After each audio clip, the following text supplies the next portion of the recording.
कश्मीर में एक गांव था। चिनार के लंबे लंबे वृक्ष और मनमोहक झरनों के कारण उसकी खूबसूरती और भी बढ़ गई थी। उसी गांव में रहता था भोलेनाथ। नाम तो भोलेनाथ था, किंतु वह बड़ा चतुर, दिन रात गांव वालों को ठगने की योजना बनाता रहता था।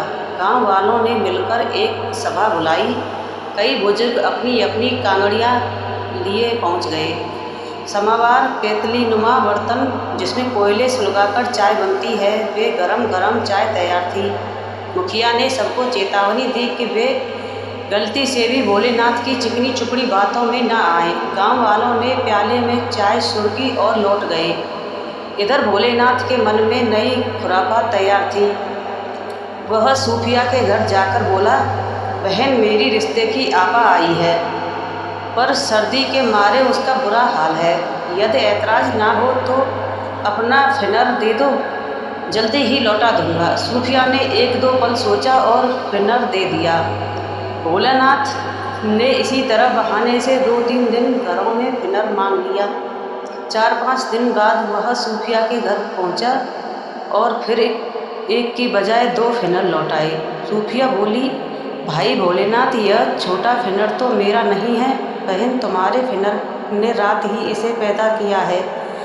यह इसका बच्चा है, तुम रख लो। सूफिया भला क्यों मना करती। उसने दोनों फिनर रख लिए। इसी तरह भोलानाथ ने जिस से फिनर मांगे थे सबको 2-2 लौटा दिए। सबने सोचा कि भोलेनाथ का दिमाग फिर गया, फिर भी मुफ्त का माल क्यों लौटाना।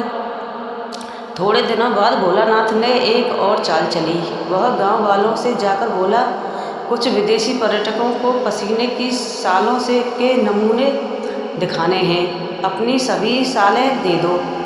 गांव वालों ने सोचा कि यह दोबारा 2-2 सालें वापस करेगा। सबने हंसकर पश्मीने की कीमती सालें उसे सौंप दी। कई महीने बीत गए, भोलानाथ ने साल नहीं लौटाई। गांव वाले एकत्र हुए और भोलानाथ के घर जा पहुँचे। वह जमीन पर गिरकर रोने लगा। सबने पुचकार कर अपने सामान के बारे में पूछा तो वह बोला, क्या बताऊं जी, सबकी सालों ने इस बार 2-2 छोटी सौलें पैदा की थी। सुनते ही गांव वाले मन ही मन खुश हो गए।